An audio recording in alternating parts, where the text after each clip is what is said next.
तो question number 4 क्या कहता है आपको कि 15 कॉट 15 कॉट ए बराबर 8। तो साइन ए और कॉसेक ए का मान ज्ञात कीजिए। 15 कॉट ए का मान यदि आपके पास 8 है तो साइन ए और सेक ए का मान ज्ञात कीजिए। तो सबसे पहली बात, कॉट ए को अकेला करेंगे तो क्या होगा, कॉट ए को अकेला करिएगा तो जो गुना में होता है वो बट्टा में चला जाता है। तो आपके पास ये बट्टा में आ चुका है, यहाँ तक दिक्कत नहीं होना चाहिए। आपको आप बता दूं, मैं इसका फिगर पहले बता देता हूँ तो आपको प्रॉब्लम बिल्कुल नहीं होगा। आप भी बनाए तो फिगर बनाकर बनाए, आपको प्रॉब्लम नहीं होगा। यहाँ पर कॉट है, ओके, तो आधार बट्टा कर्ण, कॉट ए का जो होता है आधार बट्टा क्या होता है, लंब होता है, कर्ण नहीं होता, लंब होता है। तो कॉट ए बराबर जो होता है लंब बट्टा आधार, ठीक है, आधार बट्टा लंब का, कि 10 का उल्टा होता है ना, 10 में होता है लंब बट्टा आधार और इसका होगा आधार बट्टा लंब। तो आपके पास यहाँ पर नाम देते हैं, इसका नामांकन कर दीजिए। ए कॉट ए है ना, तो एंगल ये ले लें ए, तो बी और ये आपको सी। अब बोलिए लंब बट्टा आधार, तो इसका आधार कौन है 8, लंब कितना है 15। देखिए हम इसके सामने लंब 15 आधार 8, इस तरीके से एसी का मान चाहिए। क्यों एसी चाहिए, तो आप देख लीजिए क्वेश्चन में आपको कहता है एसी तो निकालना ही पड़ेगा आपको। 4 में कह रहा है कि साइन ए का मान चाहिए, कर्ण तो चाहिए ही, लंब बट्टा कर्ण होता है। चलिए एसी बोले तो कर्ण स्क्वायर बराबर क्या होता है, लंब स्क्वायर प्लस आधार स्क्वायर, बोले तो बीसी का स्क्वायर प्लस ए बी का स्क्वायर। और बीसी का स्क्वायर आपके पास हो जाएगा 15 का स्क्वायर प्लस 8 का स्क्वायर, बोले तो आपके पास 15 का स्क्वायर 22 ओके, तो ये आपके पास 64 हो जाएगा।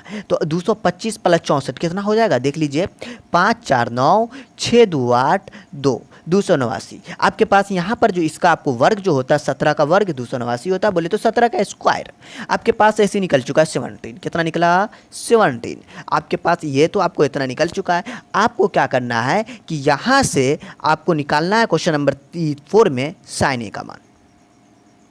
तो साइन ए का मान आपको चाहिए। साइन ए का फॉर्मूला हम लिख देता हूँ, लंब बट्टा कर्ण। तो लंब आपका पास बीसी और कर्ण एसी। तो लंब बोले तो साइन ए का मान पूछ रहा है ना, तो सही है, एंगल के सामने वाली भुजा बट्टा कर्ण। तो आपके पास बीसी बट्टा एसी, इसको परपेंडिकुलर कहते हैं, इसको हाइपोटेनियस कहते हैं। तो आप इसको P बोल सकते हैं और इसको आपको H बोल दीजिए, तो कोई दिक्कत नहीं है, इस तरीके से भी आप ले सकते हैं। तो यहाँ पर BC का मान बताइए कितना है 15 और AC का मान बताइए 17। हो गया ना, ये आपका सॉल्व हो गया, बस इतना ही इसमें करना ही था। आपके पास दूसरा, इसी में दूसरा देखिए ना, दूसरा आप देख लीजिए सेक ए का मान क्या होगा। तो चलिए सेक का बात करते हैं। तो हमको याद रखना कॉस का, सेक अपने मन याद हो जाएगा। देखो मैं बता दूं कैसे। कॉस में आपका फॉर्मूला क्या होता है, यदि कॉस में फॉर्मूला बोले तो आपको होता है आधार बट्टा कर्ण। कॉस का फॉर्मूला आधार बट्टा कर्ण। तो यहाँ पर आपको आधार बट्टा कर्ण लगा सकते हैं, नहीं लगाएंगे क्योंकि सेक है। यदि सेक की बात करें तो कर्ण बट्टा आधार क्या हो जाएगा आपको, कर्ण बट्टा आधार, कर्ण बट्टा आधार। एक फॉर्मूला, ये 3 फॉर्मूला आप याद रखिए, साइन कॉस टेन सब आपका हो जाएगा कर्ण बट्टा आधार। उसको सिर्फ पलट देना, आपका आ जाएगा, ठीक है। तो कर्ण बोले तो 17, आधार बोले तो 8। ये आपका सॉल्व हो गया, बस इतना ही करना ही था। ओके, तो ये आपको हो गया। याद रखिएगा 3 फॉर्मूला याद रखिए, आपको कभी प्रॉब्लम नहीं होगा। आप इंग्लिश में याद रखिए, हिंदी में याद रखिए, जैसे भी याद रखिए, ठीक है। चलिए क्वेश्चन नंबर 5 हमें क्या कहता है, यूं देख लेते हैं हम कि क्वेश्चन नंबर 5 में कहता है यदि सेक थीटा बराबर 13/12 है तो अन्य सभी त्रिकोणमितीय अनुपात परिकलित कीजिए। तो आपको तो परिकलित करना है, बोले तो सेक थीटा पता है आपको, 5 गो और निकालना, 6 होता है ना, तो आपको 5 और निकालना है। यदि सेक थीटा बराबर 13/12 है, 13/12, तो आप हमें ये बताइए सेक थीटा बराबर 13/12। पहले बताइए सेक थीटा का फॉर्मूला क्या होता है, कॉस का याद है ना, आधार बट्टा कर्ण, लेकिन इसका कर्ण बट्टा आधार होता है, उल्टा कर देना है, कर्ण बट्टा आधार। चलिए आपके पास सेक थीटा बराबर इतना है, तो और बाकी निकालना है 5 को। तो चलिए 5 और आपको निकालने के लिए क्या करना पड़ेगा, पहले हम फिगर बनाकर आपको दिखाते हैं। सेक थीटा बराबर 13/12, थीटा एंगल दे दिया है, थीटा मैं ये वाला एंगल ले लिया, आप चाहे तो ये भी एंगल ले सकते हैं, ये आपका समकोण है। आपके पास नामकरण कर देते हैं ए बी सी, थीटा ये है हमारा। सेक थीटा बराबर कर्ण बट्टा आधार, ठीक है ना। तो कर्ण, क्योंकि कॉस का उल्टा होता है आधार बट्टा कर्ण, कर्ण कर्ण बट्टा आधार, तो कर्ण आपका यहाँ पर 13, आधार बोले तो 12। और ये निकाल लेते हैं बीसी, बोले तो बीसी को क्या कहते हैं, परपेंडिकुलर। हाँ, तो यहाँ पर आपको आए लंब स्क्वायर बराबर क्या हो जाएगा, आपको लंब स्क्वायर बराबर या लंब बराबर लिख सकते हैं कर्ण स्क्वायर माइनस आपको ये क्या है बी है, जिसको हम लोग कहते हैं आधार। ओके, तो कर्ण स्क्वायर माइनस आधार स्क्वायर 12 का स्क्वायर, ये आपको हो जाएगा 13 का स्क्वायर 169, 12 का स्क्वायर 144। तो आपके पास यहाँ जो रिजल्ट आएगा 9 में से 4 गया तो 5, 6 में से 4 गया तो 2, 25, बोले तो आपको ये आ जाएगा 5।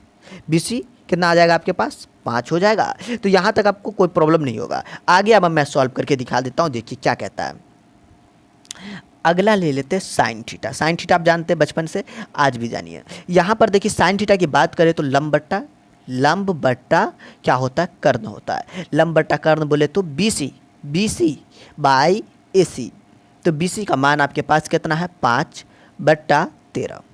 ये आपका हो गया साइन थीटा का मान। अब हम जो लेते हैं कॉस थीटा का मान, कॉस थीटा भी आप जानते हैं।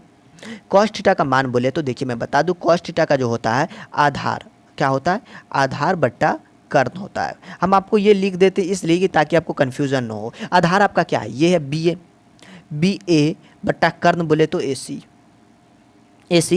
तो आपके पास BA का मान 12 और ये 13।